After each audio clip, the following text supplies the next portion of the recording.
Hey everyone, Corey Reviews back here to do another Blu-ray unboxing and review. This time it is for Ghost in the Shell 4K here from Paramount Pictures. But before I get started with the review, here's my unboxing. Okay everyone, here's the unboxing for Ghost in the Shell on 4K. So this does include the 4K Ultra HD, Blu-ray, and digital HD. And first off, I must say I absolutely love this slipcover. One of the nicest slipcovers I think I've ever seen, especially for a 4K title. This is definitely going to be a standout when you're in stores. I mean, God, this slipcover is fantastic. And also, it does have some embossing here on the title.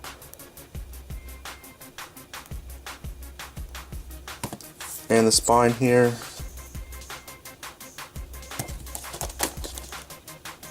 And on the back, get some more of that kind of glittery effect.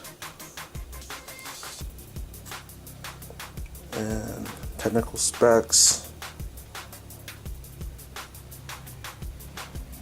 And special features.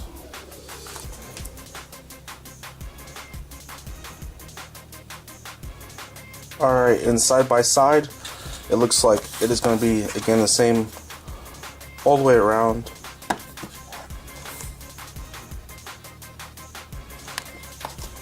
Go ahead and open this up.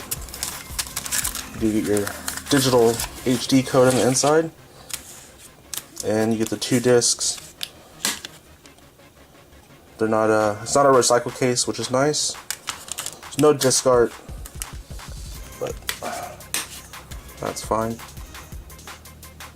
That's for your Blu-ray and your 4K. Alright, so that is everything that comes with Ghost in the Shell on 4K Ultra HD, Blu-ray, and digital HD combo pack. So to give kind of a very brief summary of Ghost in the Shell, I don't want to spoil too much for people who haven't seen not only the anime but also the live action film. This is based on an anime. So Scarlett Johansson plays Major. She finds out during the film that she is a human mind in an artificial body, and she has been tasked with taking down like cybercrime, cyber terrorism.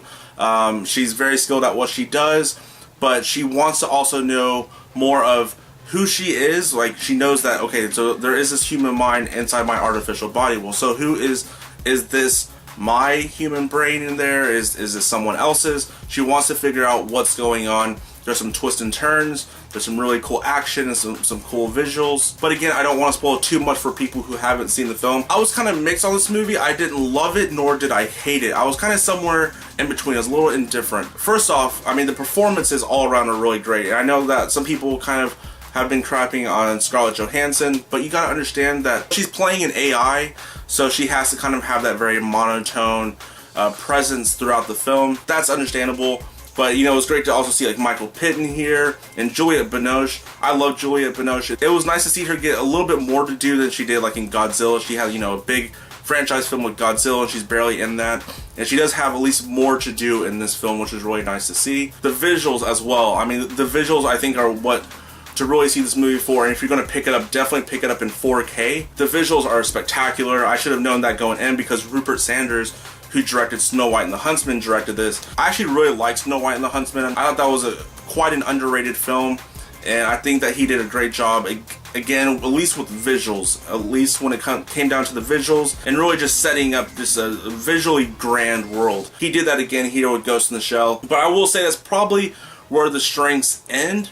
I do think that a lot of the action was really cut short. Every time you see, you know, a cool action sequence, it ends really fast. You know, there's that scene that they showed all the trailers of her fighting that guy in the water, and that's such a, visually, that is such a cool scene. And it starts and it's over in like 10 or 15 seconds. I feel like that's most of the action in this film. It begins and it ends really fast. It's like they didn't have a big enough budget just particularly for action. I mean, the action is always really good, and the visuals are always really good, and it's great to see great actors and, you know, great performances in this.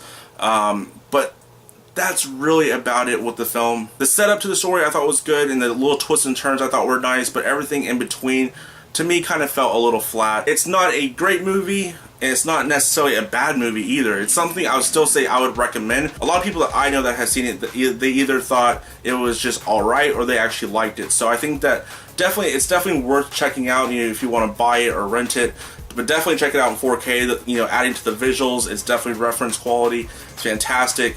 The sound, you know, with all the action and just kind of the world, there's so much going on. You really feel that with the Dolby Atmos. It does have a few behind the scenes special features as well, some featurettes if you're interested in that. So there are some behind the scenes stuff. Overall, this is just a great reference quality disc. Highly recommend at least checking it out for that, you know, that this is something that is reference quality. It is very nice visually, and the movie, at least it's not bad. It's not like something like Sucker Punch. Visually it was nice, but I didn't think it was all that great of a film. And Ghost in the Shell does come out on Blu-ray, 4K, 3D, and DVD July 25th. So definitely check it out if you haven't seen it already. If you've seen it, I'm sure you already know whether you're going to pick it up or not.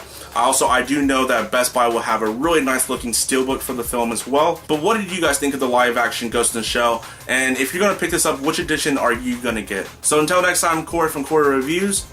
I'll catch y'all later.